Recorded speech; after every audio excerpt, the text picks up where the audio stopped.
రోజు దేవుని వాగ్దానం. మత్తయి సువార్త 25వ అధ్యాయం 21వ వచనం. నిన్ను అనేకమైన వాటి మీద నియమించెదను. నా ప్రియ సహోదరి సహోదరులారా, దేవుడు ఈరోజు మీతో వాగ్దానం చేస్తూ ఉన్నాడు. మిమ్మల్ని అనేకమైన వాటి మీద నియమించెదను అని సెలవిస్తున్న దేవుడు.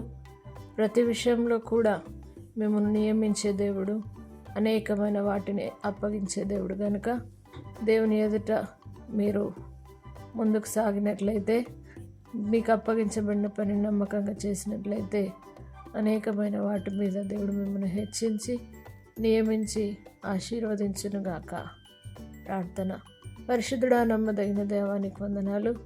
నిన్ను అనేకమైన వాటి మీద నియమించదనని వాగ్దానం చేసిన సర్వశక్తి గల దేవా, ఇప్పుడే ప్రతి ఒక్కరి జీవితంలో అద్భుతం జరిగించి అనేకమైన వాటి మీద వారిని నియమించి వారికి నీ స్తోత్రం అప్పగించబడిన పనిని నమ్మకంగా పూర్తి చేస్తూ నీ కొరకు జీవించే అనుభవాన్ని దయచేయమని నజరేయుడైన యేసు పరిశుద్ధ నామమును బట్టి అడిగి వేడుకుంటున్నాము తండ్రి.